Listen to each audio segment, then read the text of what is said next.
మహిళల కోసం central bank of India ఇప్పుడు మీకు అందిస్తోంది గృహ రుణం అతి తక్కువ వడ్డీ రేట్లకే ప్రత్యేక సెంటు గృహలక్ష్మి. పూర్తి వివరాలకు వెంటనే సంప్రదించండి 18003030. ఇల్లు కూడా లేదు మాకు.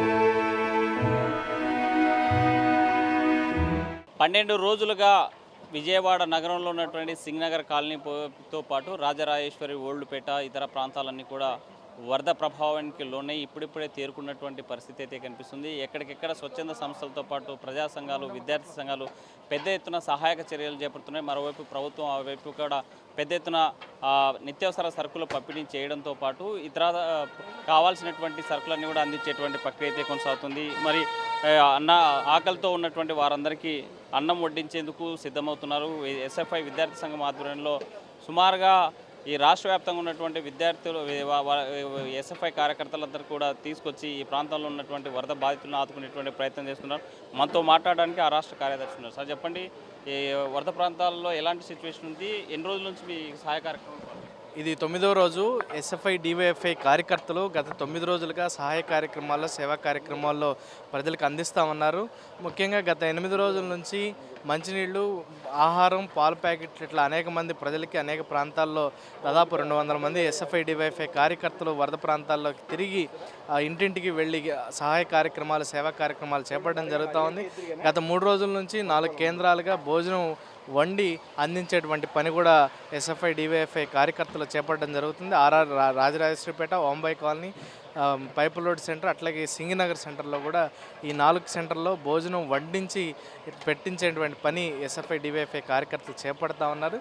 ప్రభుత్వం ఇప్పటికైనా క్షేత్రస్థాయి వరకు ఈరోజు ఆహారాన్ని అందించడంలో కానీ, పాలు అందించడంలో కానీ పూర్తిగా విఫలమైంది. ఈరోజు ఆ రోడ్ల మీదకు వచ్చి ఆ రోడ్ల మీద ఆహార పట్లాలు పడేసేటువంటి పరిస్థితి కూడా అనేక కోకోల వీడియోలు కూడా మనం చూస్తున్నటువంటి సందర్భాలు ఉన్నాయి.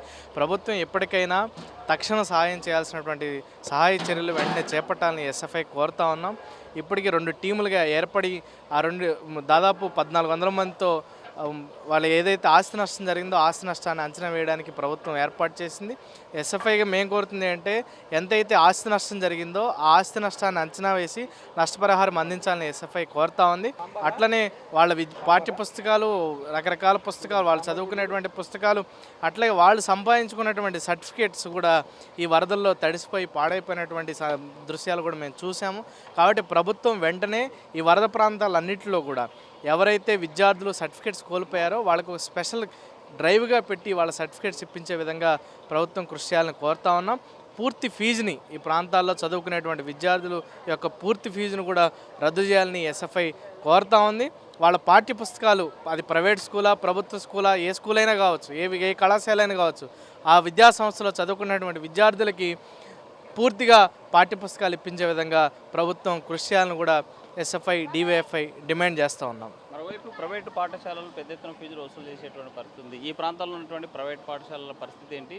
ఇవి ఇక్కడ ఉన్నటువంటి విద్యార్థులను ఏం చేయాలి? ఇప్పటికే దాదాపు ఒక్కొక్క ఇంటిని చూస్తుంటే లక్షల్లో ఆస్తి నష్టం జరిగింది. ఇళ్లలో ఫ్రిడ్జ్లు నష్టపోయారు, టీవీలు నష్టపోయారు, మంచాలు నష్టపోయారు, రకరకాలుగా వాళ్ళు ఏర్పరచుకున్నటువంటి అనేక వస్తువులు నష్టపోయినటువంటి దృశ్యాలు మేము చూసాము.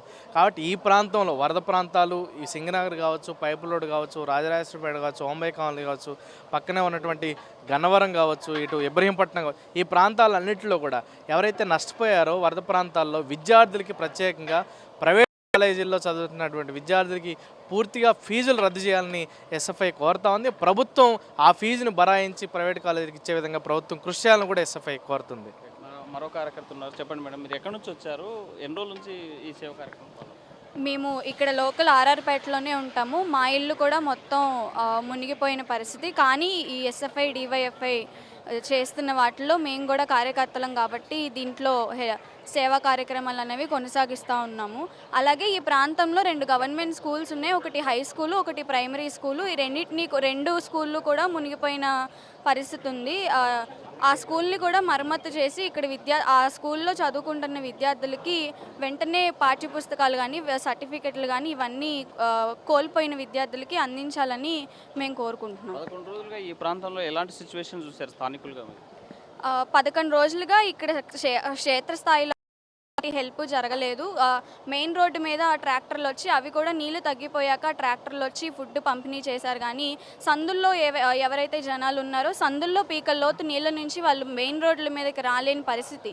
కానీ రోడ్లలో సందుల్లో ఎవరికి కూడా ఫుడ్ అందనటువంటి పరిస్థితి ఉంది. వాళ్ళకి ఈ గవర్నమెంట్ కనీసం రోడ్లలోకి వెళ్ళి వాళ్ళకి ఫుడ్ కూడా అందించలేని పరిస్థితి. వాళ్ళు మంచినీళ్ళ కోసమే కానీ దేనికైనా కూడా ఆ రోడ్లలో పీకల్లోతు నీటిల్లో బయటకు వచ్చి కొనుక్కొని వెళ్ళే పరిస్థితిని మేము స్థానికులుగా ఇక్కడ చూసాము.